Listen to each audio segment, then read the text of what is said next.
हरे कृष्णा। आप सभी का दिन शुभ और मंगलमय हो। भगवान श्री हरि और माता लक्ष्मी की कृपा आप सभी भक्तजनों पर बनी रहे। वैसाख का महीना भगवान श्री हरि को समर्पित होता है। इस महीने में वैसाख महात्म्य कथाओं को सुनने से अपार पुण्य फल की प्राप्ति होती है। आज आप सभी सुनेंगे वैशाख महात्म्य कथा अध्याय 8। तो आइए कथा को पूर्ण श्रद्धा भाव और प्रसन्न मन से पूरा श्रवण करें। आगे की कथा में मैथिली ने कहा, हे ब्राह्मण, इक्ष्वाकु वंश का पुत्र जल का दान ना करने से 3 बार पपीहा हुआ। बाद में मेरे गृह में छिपकली हुआ। उसके पाप कर्मों के फलस्वरूप में ऐसा उचित ही हुआ और संतों की सेवा न करने के कारण उसने गिद्ध की योनि पाई तथा कुत्ते की योनि। आपने कहा कि उसने 7 बार पाई, यह मुझको उचित नहीं जान पड़ता। उसने संतों को दोष नहीं दिया और पाप भी नहीं किया, इसलिए उनकी सेवा ना करने के कारण उसको निश्चय फल ना मिलना चाहिए। दूसरों को पीड़ा देना अवश्य पाप है और अनर्थ का कारण होता है। उसको बिना कारण यह बुरी योनि क्यों मिली? अपने प्रिय शिष्य की इस शंका को दूर कीजिए। राजा से ऐसा प्रश्न करने पर महायशस्वी श्रुतदेव जी धन्य धन्य ऐसा कहकर वर्णन करने में प्रवृत्त हुए। श्रुतदेव जी बोले, हे राजन, हे पुण्य आत्मा, सुनो, मैं कहता हूँ। दिव्य कैलाश के शिखर पर शिवजी ने पार्वती जी से यह कहा था, इन सब लोगों की सृष्टि करके मैं बाद में इनमें रहने वाले लोगों के लिए इस संसार तथा परलोक को 2 प्रकार की विधि बनाई। प्रभु ने इनकी स्थापना के लिए प्रत्येक के 3-3 हेतु रखे, यथा जल सेवा, अन्न सेवा तथा औषधि की सेवा। हे महाभाग, ये तीनों इस संसार की स्थिति के कारण हैं। इस प्रकार से हे राजन, श्रुति में परलोक के लिए भी 3 कारण कहे गए हैं, साधुओं की सेवा, विष्णु की सेवा तथा धर्म पथ की सेवा। ये तीनों परलोक के हेतु पूर्व काल से निर्माण हुए हैं। जिस प्रकार से घर में इकट्ठा किया धन मार्ग में प्रयोग होता है, हे राजन, इस संसार में किए हुए कर्म संपत्ति को देने वाले होते हैं। और हे राजन, साधुओं की दुस्सह इच्छा भी कभी कभी अनर्थ का कारण होती है। तब यह स्पष्ट है कि अग्रिय वाक्य जो दुख का हेतु होता है वो क्यों बोले। इसका एक प्राचीन इतिहास मैं कहता हूँ। इस रोमांचकारी पाप नाश करने वाले अति आश्चर्यकारक वृतांत को सुनकर प्राचीन काल में यज्ञ दीक्षा के लिए आए हुए दक्ष प्रजापति भूतपति महादेव जी को बुलाने के लिए कैलाश पर गए। उनके हित की कामना करने वाले महादेव जी उनको देखकर नहीं उठे। मैं सब देवताओं का गुरु हूँ, सनातन हूँ तथा वेदों में निपुण हूँ। ये सब बलि लेने वाले इंद्रादिक देवता मेरे नौकर हैं। शास्त्र जानने वालों का यह मत है कि मालिक नौकर के लिए, पति अपनी भार्या के लिए तथा गुरु शिष्य के लिए ना खड़ा हो। गुरुत्व के विषय में संबंध ही कारण नहीं होता। श्रुति वाक्य यह है कि बल, ज्ञान, तप तथा शांति जिसमें अधिक होती है वही गुरु कहलाता है। इनके सिवाय वे नीच भृत्य हैं, जो स्वामी इत्यादि के आने पर आदर के लिए खड़े नहीं हो जाते।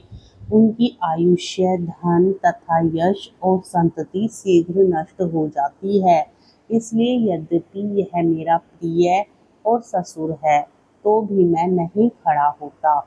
इस प्रकार सोचकर उसके हित को चाहने वाले शिवजी अपने आसन से नहीं उठे। शिवजी को ना उठे देखकर प्रजापति बड़े क्रुद्ध हुए और महादेव जी के सामने ही अनेक प्रकार से उनकी निंदा करने लगे। वाह, इस दरिद्र अकुरात्मा को बड़ा घमंड है, जिसका धन अधिक व्यय वाला बैल है, जिसके शरीर में चमड़ा ही शेष रह गया है, कपालस्थी धारण करता है, अतएव बड़ा पाखंडी है। ईश्वर इस वृथा अहंकार करने वाले को कैसे कल्याण देगा। संसार में नीति जानने वाले जानते हैं कि चरमधारी यह पवित्र है। यह दरिद्र शीत से त्रस्त होकर हाथी के अपवित्र चमड़े को धारण करता है। जिसका घर शमशान है और सर्प आभूषण है, ना इसमें धैर्य है ना ज्ञान है। वृकासुर ने इसको भगा दिया था। दिन रात भूत प्रेत पिशाच इत्यादि दुर्जनों का इसका साथ है। ना इसके कुल के विषय में कुछ सुना जाता है, ना यह साधुओं से प्रशंसा किया जाता है। दुरात्मा नारद ने पूर्व काल में वृथा इसकी प्रशंसा की। इसी के समझाने पर मैंने अपनी कन्या सती को ब्याहा। वह भी पृथक धर्म की हो गई और सुख से इसके घर में रहती है। हम लोगों से प्रशंसा करने योग्य यह नहीं है और हमारी कन्या भी गई।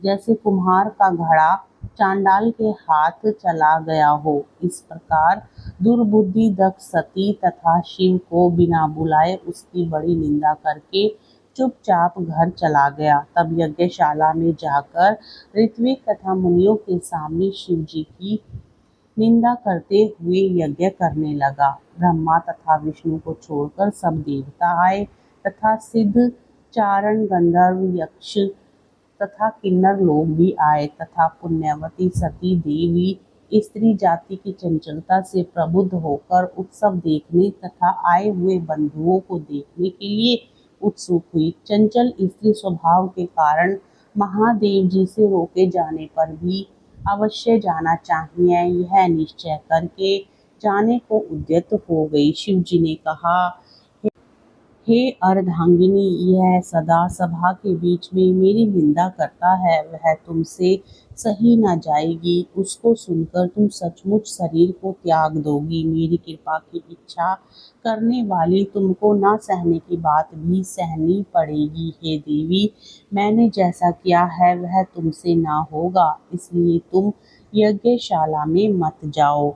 निश्चय तुम्हारा कल्याण न होगा। इस प्रकार से समझाई जाने पर भी सती चपलता के कारण फिर भी गई। सती घर से अकेली पैदल चलने लगी। ऐसा देखकर बैल ने शीघ्र ही उसको अपने पेट पर बैठा लिया। करोड़ों भूत समुदाय तब सती के पीछे पीछे चले। यज्ञशाला में जाकर वह अंतपुर में गई।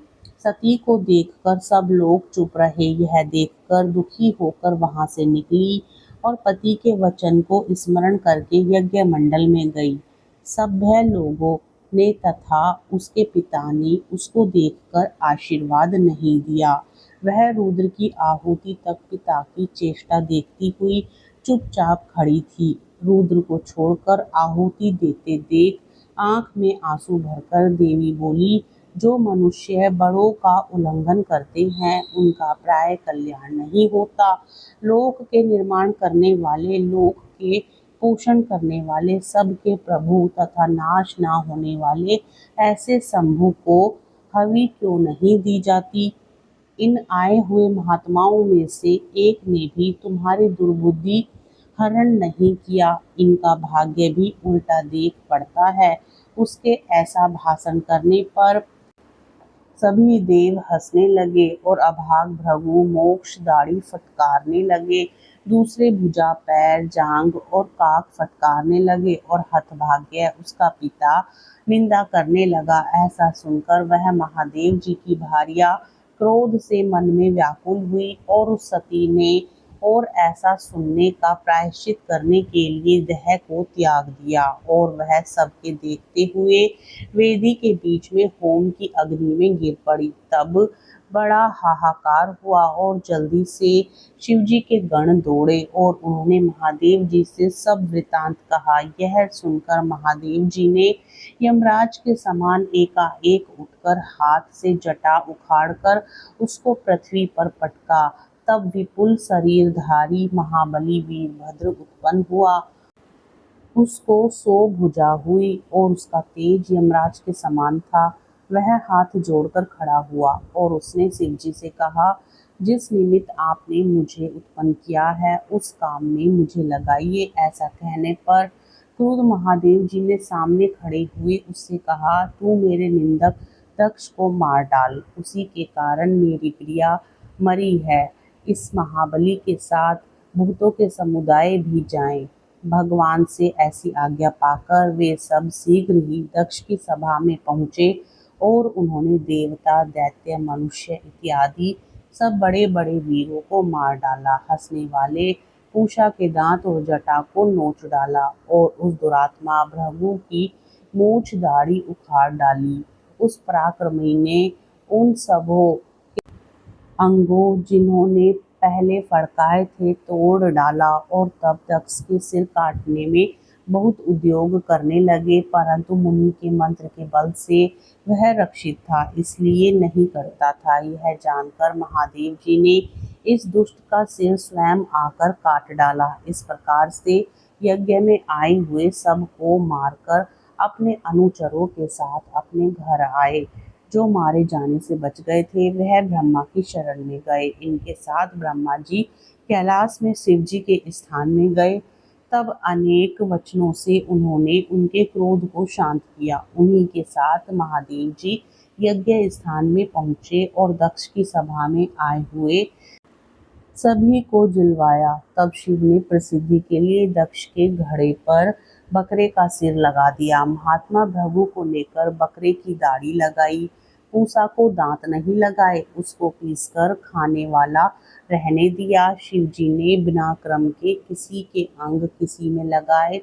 ब्रह्मा तथा शिव जी से सबका कल्याण हो गया और पहले की तरह महात्मा लोग यज्ञ करने में लग गए। यज्ञ के अंत में सब देवता लोग अपने अपने घर गए। नैष्ठिक ब्रह्मचर्य को करके महादेव जी महातप गंगा जी के तट पर पुत्रांग वृक्ष के नीचे करने लगे। दक्ष की पुत्री पतिव्रता स्त्री देवी ने जितने अपने शरीर को त्यागा था, हिमाद्री की मेनका के कोख से जन्म लिया और उसके घर पलने लगी। उसी समय तारका नाम का बड़ा असुर उत्पन्न हुआ। उसने अति तीव्र तपस्या से परमेष्ठी ब्रह्मा जी की आराधना करके देव, दैत्य, मनुष्य तथा सर्पों से ना मारे जाने का वर प्राप्त किया। वह महाबली दैत्य महादेव जी के पुत्र के बिना किसी प्रकार के शस्त्रों से तथा अस्त्र समुदाय से नहीं मरेगा। ऐसा वर लोक पितामह ब्रह्मा जी ने उसको दिया। महादेव जी को स्त्री तथा पुत्र न होने को कहा। उसने कहा, ऐसा ही होगा। वर की प्राप्ति कर अपने घर जाकर वह लोगों को कष्ट देने लगा, देवताओं को दास बनाया और उसके घर में देवियां मार्जन इत्यादि दासी का कार्य करने लगी। तब देवता लोग उससे पीड़ित होकर ब्रह्मा की शरण में गए। उसने वर्णन की हुई पीड़ा को सुनकर ब्रह्मा ने देवताओं से कहा, हे देवता लोग, मैंने वर देने के समय उस दुरात्मा को यह वर दिया था कि महादेव जी के पुत्र के सिवाय वह किसी दूसरे से ना मरेगा। प्राचीन समय में शिव जी की पत्नी सती ने यज्ञ में अपना शरीर छोड़ दिया था। वह हिमाचल की पुत्री के रूप में उत्पन्न हुई है और उसका नाम पार्वती पड़ा है। शिव जी हिमालय पर्वत के ऊपर बड़ी तपस्या कर रहे हैं। लोकेश्वर प्रभु शिव जी का पार्वती के साथ विवाह कराना चाहिए। इनसे उत्पन्न हुआ पुत्र तुम लोगों के शत्रु को मारेगा। ब्रह्मा के ऐसा समझाने पर इंद्र इत्यादि देवता अपने अपने घर चले गए। तब वे देवता लोग इंद्र के सहित इंद्रपुरी में गए और बृहस्पति से सलाह करके पाक शासन इंद्र भगवान ने अपने कार्य की पूर्ति के लिए नारद तथा कामदेव को याद किया। तब इन दोनों के यहाँ आने पर इंद्र ने यह वाक्य कहा, आप हिमाचल के पास जाकर उनसे यह कहिए कि हे हिमाचल, तेरी कन्या पहले महादेव जी की पत्नी थी। दक्ष की कन्या के बिछोह में शिव जी तेरे शिखर पर तप कर रहे हैं। उनकी सेवा के लिए उनकी प्रिया को नियुक्त करो, वही उनकी भार्या होगी और वह उसके पति होंगे। इंद्र से ऐसी आज्ञा पाकर नारद जी ने उस पर्वत के पास जाकर वैसा ही किया जैसा कि इंद्र ने कहा था। बाद में कामदेव को बुलाकर इंद्र ने यह कहा, देवताओं के हित के लिए तथा शिव जी के हित के लिए वसंत के साथ शिव जी के तपोवन में जाकर वहां इच्छानुरूप वसंत के गुणों को फैलाकर जब पार्वती शिव जी के समीप हो तब तुम बाण चलाकर महाप्रभु को मोहित करो। इन दोनों के साथ हो जाने पर तुम्हारा कार्य असफल ना होगा। ऐसी आज्ञा होने पर कामदेव ने बहुत अच्छा कहकर प्रस्थान किया और वह बसंत के साथ रति के साथ तथा अपने सेवकों के साथ उस जंगल में गया। अपनी शक्ति से बिना समय के ही वसंत ऋतु का विस्तार किया।